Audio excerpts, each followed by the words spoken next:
का हम लोग का टॉपिक है न्यूटन्स लॉज ऑफ मोशन।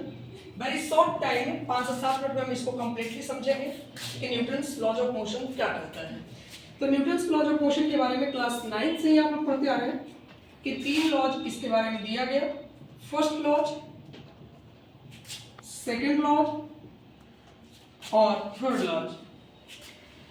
तो तीनों के बारे में हम लोग बारीकी से एक एक करके चर्चा करते हैं। न्यूटन्स का फर्स्ट लॉ क्या कहता है? अगर मैं Newton's first law of motion की बात करूं, Newton's first law of motion की बात मैं करूं तो बहुत ही सिंपल वे में आप इसे समझ सकते हो। सपोज मान लो अगर ये कोई ब्लॉक है और इस पर लगने वाला फोर्स F1, इस पर लगने वाला फोर्स F2, यहाँ से फोर्स लगने वाला F3 और यहाँ से लगने वाला फोर्स कौन सा हो? F4। दैट मीन्स अगर मैं टोटल फोर्स की मैं बात करूं F नेट बराबर तो क्या होगा? F1 plus F2 plus F3 plus कितना होगा? F। यानी एवरी कंडीशन में आप देख रहे हैं कि प्रत्येक फोर्स को हम लोगों ने क्या किया है? ऐड किया है। F नेट बराबर F1 plus F2 plus F3 plus F4। अगर यहाँ से बात किया जाए तो F नेट का मान आप चाहे तो समेशन के फॉर्म में कर सकते हैं। दैट मीन्स F अगर बहुत सारा और भी डॉट डॉट n फोर्स की बात किया जाए तो I इक्वल टू 1 टू कहाँ से बोल सकते हैं? n तक। अगर इन सभी फोर्सेस का इक्विवेलेंट यानी दैट मीन्स मैं बोल दूं कि F नेट क्या आ जाए? 0 आ जाए। तो बॉडी जिस कंडीशन में है उसी कंडीशन में रह जाएगी। अगर बॉडी रेस्ट में है तो रेस्ट में रह जाएगी, अगर बॉडी मोशन में है तो कंटिन्यूअस मोशन के साथ ही रह जाएगी। दैट मीन्स बॉडी के एक्यूरेट पोजीशन में कोई चेंजिंग नहीं आएगा। यानी हम यहाँ से ये बात बोल सकते हैं कि बॉडी जो है अपने पोजीशन पर कोई चेंजिंग नहीं लाएगा। Body does not change their position, change their position, यानी बॉडी अपने पोजीशन में कोई चेंजिंग लाने वाला नहीं। क्यों नहीं लाने वाला है? तो मैंने बोल दिया F नेट का मान क्या हो गया? 0। नेट फोर्स का मान क्या हो गया? 0। अब बोलो आपने अगर थोड़ा सा भी पहले क्लास पढ़ा होगा सेकंड लॉ के बारे में तो आपने पढ़ा F इक्वल्स टू कौन सा? ma।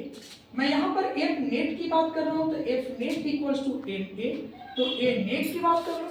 दैट मीन्स आपके पास तो रिजल्ट मिल जाएगा बेटा A नेट इक्वल्स टू क्या हो जाएगा? 0। यानी बॉडी जो है वह कांस्टेंट वेलोसिटी के साथ मूव करेगा यदि मोशन में है तो, और रेस्ट में है तो वह रेस्ट में ही रहेगा। तो पहला कंडीशन यही है। अब इसी को आपने पढ़ा है कि बॉडी अगर रेस्ट में होता है तो रेस्ट में ही रहेगा, मोशन में है तो मोशन में ही रहेगा। दैट मीन्स बॉडी के पोजीशन पर कोई चेंजिंग नहीं आ रहा है। एक्सेलरेशन का मान क्या हो जा रहा है? 0 हो जा रहा है। मतलब एक कांस्टेंट वेलोसिटी के साथ ही बॉडी अपने पोजीशन को क्या रखेगा? बनाए रखेगा। डन है। तो ये न्यूटन्स का फर्स्ट लॉ। हम लोग इस पर एप्लीकेशंस पर क्वेश्चंस भी देखेंगे, बट आज का थोड़ा सा कॉन्सेप्ट वाला केवल क्लास देखते हैं, ज़्यादा कुछ नहीं। अब यहाँ से एक बात और बतला सकते हो कि अगर ऐसा कंडीशन हो जाए कि F नेट का मान 0 जब हो जाता है तो हम ऐसे कंडीशन में बोलते हैं बेटा equilibrium condition. Equilibrium condition, equilibrium condition बोला जाता है। यानी न्यूटन्स का फर्स्ट लॉ जो है वह बॉडी के इक्विलिब्रियम कंडीशंस को भी क्या करता है? रिप्रेजेंट करता है। न्यूटन्स फर्स्ट लॉ ऑफ जो मोशन है वह बॉडी के कौन से कंडीशन को? तो इक्विलिब्रियम कंडीशन को क्या करता है? रिप्रेजेंट करता है, शो करता है। बात समझ में आ गया होगा? तो ये न्यूटन्स का कौन लॉ रहा? First law. अब बात करते हैं लोग न्यूटन्स के सेकेंड लॉ। केवल और केवल कॉन्सेप्ट पर मैं बात करूंगा, विशेष कुछ भी नहीं।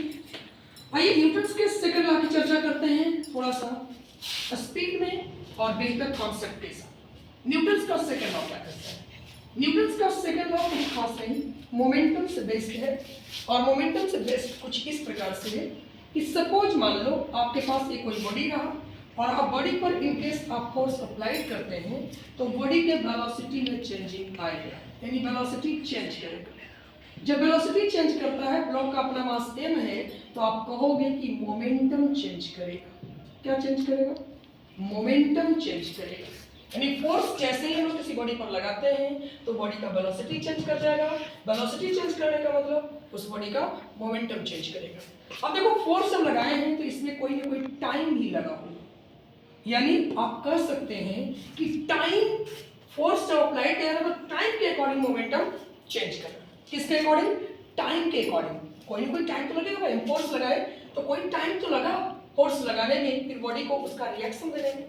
तो फोर्स के साथ साथ क्या रहा है, मोमेंटम चेंज कर रहा है टाइम के साथ। किसके साथ, टाइम के साथ। तो यहाँ से वर्ड बन जाता है कि अप्लाइड फोर्स जो होता है ना, वह डायरेक्टली प्रोपोर्शनल हो जाता है change in momentum by time का। चेंज इन मोमेंटम बाय किसका, चेंज इन टाइम का, चेंज इन टाइम का। इसी को हम बोल देते हैं F applied is equals to, आप बोल सकते हो मोचन अभी डायरेक्टली प्रोपोर्शनल में वर्ड को रखते हैं, डेल्टा P और बाई डेल्टा T।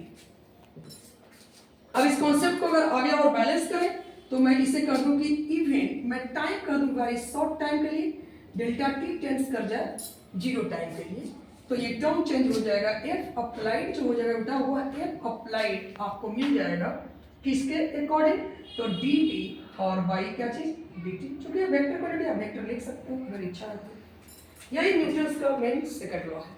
अब न्यूटन्स के मेन सेकंड लॉ की अगर मैं बात करूं तो थोड़ा सा इसको अगर आप तोड़ते हो तो आप लिख सकते हो प्रोपोर्शनल सेकंड लॉ, कोई ना कोई कांस्टेंट k दे सकते हैं, dt वेक्टर और y dt vector. That means F applied is equals to k dp vector और y dt vector, where k का वैल्यू जो होता है 1 होता है। कितना होता है, इसीलिए F अप्लाइड बराबर आपको मिल जाएगा बेटा dp वेक्टर और y dt।